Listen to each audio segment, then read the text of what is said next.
সকল মাধ্যমিক শিক্ষার্থী 2025, আশা করছি তোমাদের পরীক্ষা খুব ভালো হবে। তোমাদের ইতিহাস পরীক্ষা এখনো বাকি, তাই ইতিহাস পরীক্ষা দিতে যাওয়ার আগে কিছু বিশেষ 2 নম্বরের প্রশ্ন দেখে নাও, যেগুলো প্রশ্ন খুললেই কমন পাবে, এর বাইরে কোনো 2 নম্বর আসবে না। তাই পরীক্ষা দিতে যাওয়ার আগে অবশ্যই এই 2 নম্বরগুলো পড়ে যেও। এই প্রশ্নগুলো আমি সকল টেস্ট পেপার, প্রিভিয়াস কোশ্চেন এবং বিভিন্ন ধরনের সাজেশন থেকে অ্যানালাইসিস করে বানিয়েছি, তাই এই প্রশ্নগুলো আসার সম্ভাবনা খুব হাই। যদি এর মধ্যে কোনো প্রশ্ন না পারো, আমাকে অবশ্যই কমেন্টে জানাবে। আমি ছোটো ছোটো ভিডিওর মাধ্যমে সেই প্রশ্নগুলো কীভাবে লিখতে হবে সেগুলো জানিয়ে দেবো, বা কমেন্টে বলে দেবো কোন পেজে আছে, কোন সহায়িকা বা টেক্সট বইয়ে। এবার একটু মন দিয়ে 2 নম্বরগুলো শুনে নাও। সামাজিক ইতিহাস কী? ইতিহাসের উপাদান রূপে সংবাদপত্রের গুরুত্ব কী? স্থানীয় ইতিহাস বলতে কী বোঝো? পরিবেশের ইতিহাস গুরুত্ব কী? আত্মজীবনী ও স্মৃতিকথা বলতে কী বোঝো? এটা খুব ভালো করে পড়বে। আধুনিক ভারতের ইতিহাস চর্চার উপাদান রূপে সরকারি নথিপত্রের সীমাবদ্ধতাগুলি আলোচনা করো।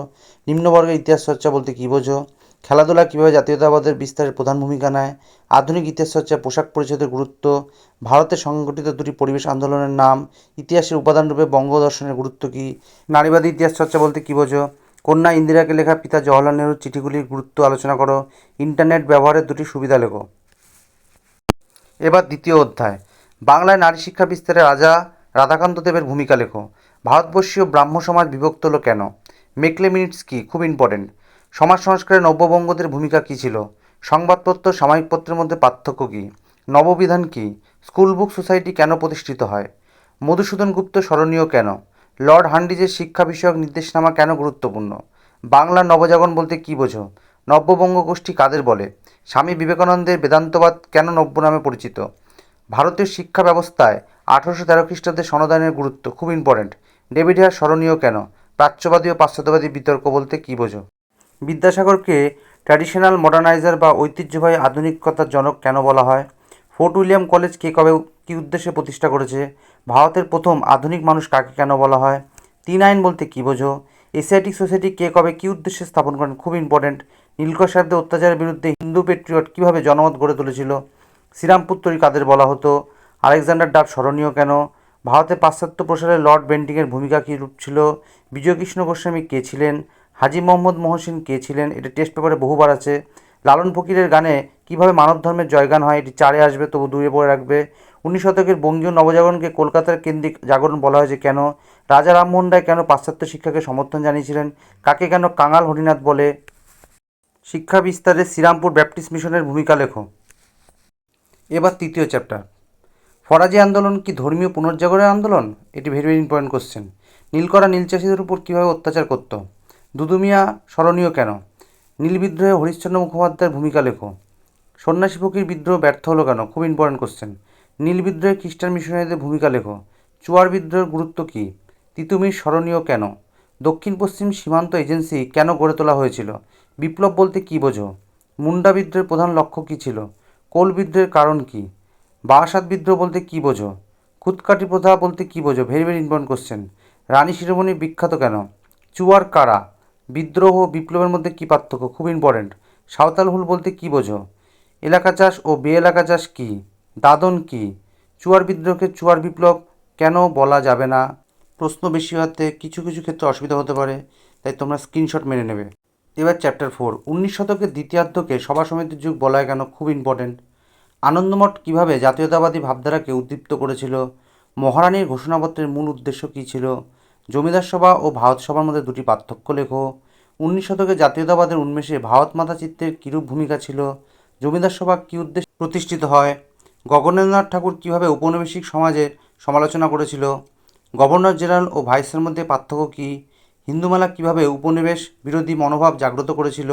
ইউরোপীয়রা ইলবার্ট বিলের বিরোধিতা করেছিল কেন? খুব ইম্পর্টেন্ট। গোরা কীভাবে জাতীয়তাবাদী ভাবধারাকে উদ্দীপ্ত করেছিল? বর্তমান ভারত কীভাবে জাতীয়তাবাদী ভাবধারাকে উদ্দীপ্ত করেছিল? 1857 খ্রিস্টাব্দের বিদ্রোহকে কি জাতীয় বিদ্রোহ বলা যায়? ইলবার্ট বিল বিতর্ক কী? খুব ইম্পর্টেন্ট কোশ্চেন, এবার 4-এ আসতে পারে। মহারানীর ঘোষণাপত্রকে রাজনৈতিক ধপ্পাবাজি কেন বলা হয়? বঙ্গভাষা প্রকাশিকা সভা ও ভারত সভার মধ্যে 2টি পার্থক্য লেখো। শিক্ষিত বাঙালি সমাজে একটি অংশ কেন মহাবিদ্যের বিরোধিতা করেছিল? এবার চ্যাপ্টার 5, 19 শতকে বিজ্ঞান শিক্ষার বিকাশে Indian association for the cultivation of সায়েন্সের ভূমিকা কী ছিল? বিশ্বভারতী প্রতিষ্ঠার উদ্দেশ্য কী? খুব ইম্পর্টেন্ট কোশ্চেন এটা। বাংলা ছাপাখানার বিকাশে পঞ্চানন কর্মকারের ভূমিকা খুব ইম্পর্টেন্ট। বাংলার মুদ্রণের ইতিহাসে বটতলা প্রকাশনার গুরুত্ব খুব ইম্পর্টেন্ট। চার্লস উইলকিন্স কে ছিলেন, খুব ইম্পর্টেন্ট। বাংলার সাংস্কৃতিক জীবনে ছাপাখানার বিকাশের প্রভাব কতটা ছিল? উপনিবেশিক শিক্ষা ব্যবস্থা ত্রুটিপূর্ণ ছিল কেন? রবীন্দ্রনাথ ঠাকুর ব্রহ্মচর্যাশ্রম প্রতিষ্ঠা করেছিল কেন? কারিগরি শিক্ষা বিস্তারে বেঙ্গল টেকনিক্যাল ইনস্টিটিউটের ভূমিকা লেখো। ছাপা বই শিক্ষার প্রসারে কী ভূমিকা নিয়েছিল? শ্রীনিকেতন কী উদ্দেশ্যে প্রতিষ্ঠিত হয়? খুব ইম্পর্টেন্ট। 19 শতকে বাংলার ব্যবসায়িক ভিত্তিতে ছাপাখানা বিকশিত হয়েছিল কেন? 19 শতকে বিজ্ঞান শিক্ষার বিষয়ে কলকাতা বিজ্ঞান কলেজের ভূমিকা। বাংলার মুদ্রণ শিল্পের বিকাশের জন্য বিদ্যাসাগরের অবদান লেখো। 19 শতকে বিজ্ঞান শিক্ষার বিকাশে বসু বিজ্ঞান মন্দিরের ভূমিকা লেখো। ছাপাখানা প্রতিষ্ঠার জন্য শিক্ষা কেন সর্বজনীন হলো? জাতীয় শিক্ষা পরিষদের কর্মসূচি খুব ইম্পর্টেন্ট। তারকনাথ পালিত খুব ইম্পর্টেন্ট। মহেন্দ্রলাল সরকার কেন স্মরণীয়? বিদ্যাসাগর ষাট খুব ইম্পর্টেন্ট। বাংলা ছাপাখানার বিকাশে লাইনোটাইপ প্রবর্তনের গুরুত্ব কী? বাংলার বিশ্বকর্মা কাকে কেন বলা হয়? এবার চ্যাপ্টার 6, নিখিল ভারত ট্রেড ইউনিয়ন কংগ্রেস কী উদ্দেশ্যে প্রতিষ্ঠিত হয়েছিল? ওয়ার্কার্স অ্যান্ড প্রেজেন্টার্স পার্টি কেন প্রতিষ্ঠিত হয়? খুব ইম্পর্টেন্ট। একা আন্দোলন শুরু হয় কেন? বারদলী সত্যাগ্রহ আন্দোলন শুরু হয় কেন? এটা 4-এ আসবে, অর্থাৎ 2-এ আসবে। 1929 খ্রিস্টাব্দে শিল্পবিরোধী বিল ও জননিরাপত্তা বিলে কী বলা হয়েছিল? তাম্রলিপ্ত জাতীয় সরকার কী কী উদ্যোগ নিয়েছিল? তিনকাঠিয়া প্রথা বলতে কী বোঝো? খুব ইম্পর্টেন্ট। সত্যাগ্রহ বলতে কী বোঝো? বঙ্গভঙ্গ বিরোধী আন্দোলনে কৃষক সমাজ অংশগ্রহণ করেনি কেন? খুব ইম্পর্টেন্ট। ভারতের কমিউনিস্ট পার্টিকে দ্বিজ বলা হয় কেন? টেস্ট পেপারে বহুবার আছে, খুব ইম্পর্টেন্ট। মিরাট ষড়যন্ত্র মামলা এবার 4-এ আসবে, তবু 2-এর জন্য দেখে রাখবে। কৃষক আন্দোলনে আল্লরি সীতারামরাজুর অবদান লেখো। মাদারিবাসী কে ছিলেন? খুব ইম্পর্টেন্ট। কংগ্রেসের সমাজতন্ত্রী দল কেন গঠিত হয়? খুব ইম্পর্টেন্ট। বোপলা বিদ্রোহ কেন হয়েছিল? সারা ভারত কিষাণ সভা কেন প্রতিষ্ঠিত হয়েছিল? রুম্পা বিদ্রোহ কেন হয়েছিল? বাবা রামচন্দ্রের ভূমিকা লেখো। যদি কোনো কোশ্চেন বুঝতে না পারো স্ক্রিনশট মেরে দেখে নেবে। এবার 7ম অধ্যায়, রশিদ আলী দিবস কেন পালিত হয়? খুব ইম্পর্টেন্ট। বীণা দাস বিখ্যাত কেন? অ্যান্টি সার্কুলার সোসাইটি কেন প্রতিষ্ঠিত হয়? দীপালি সংঘ কেন প্রতিষ্ঠিত হয়? অলিন্দ যুদ্ধ খুব ইম্পর্টেন্ট। প্রীতিলতা ওয়াদ্দেদার কে? মাস্টারদা সূর্য সেন বিখ্যাত কেন? দলিত আন্দোলনে আম্বেদকরের ভূমিকা 4-এ বা 2-এ খুব ইম্পর্টেন্ট। কার্লাইল সার্কুলার 2-এ খুব ইম্পর্টেন্ট। হরিচাঁদ ঠাকুর কে? খুব ইম্পর্টেন্ট। অসহযোগ আন্দোলন, আইন অমান্য আন্দোলন, ভারত ছাড়ানোর নারীদের ভূমিকা খুব ইম্পর্টেন্ট। কল্পনা দত্ত, মাতঙ্গিনী হাজরা, ননিবালা দেবী, দুকুরিবালা দেবী খুব ইম্পর্টেন্ট।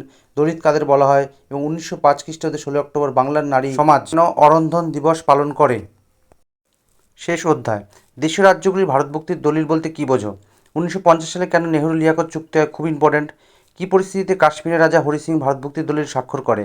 পেপসু কী? দেখে যাবে। স্মৃতিকথা কীভাবে উদ্বাস্তু সমস্যার ইতিহাস রচনার উপাদান হিসেবে ব্যবহৃত হয়েছে? দেশীয় রাজ্য বলতে কী বোঝো? দ্বার কমিশন কেন গঠিত হয়? খুব ইম্পর্টেন্ট। আজাদ কাশ্মীর, কাশ্মীর সমস্যা, এই দুটো দেখে যাবে। লাইন অফ কন্ট্রোল কি? খুব ইম্পর্টেন্ট। সীতারামালু কে ছিলেন? দেশীয় রাজ্যগুলি ভারতভুক্তিকরণের ক্ষেত্রে ভারত সরকারের বিভিন্ন ভূমিকা। সর্দার প্যাটেলকে লৌহমানব কেন বলা হয়? এবং রাজ্য পুনর্গঠন কমিশন কি, সেটাও দেখে যাবে, খুব ইম্পর্টেন্ট। এই প্রশ্নগুলো দেখে গেলে আশা করি এখান থেকে 2 কমন পাবেই। 2 কমন পাওয়া ক্ষেত্রে একটু সমস্যা হয়, কারণ মাধ্যমিক ইতিহাসের সমস্ত 2 যে রিপিট হয় বা মেন মেন প্রশ্ন আসে তা না, কিছু প্রশ্ন ওরা দেয় ঘুরিয়ে দেয়।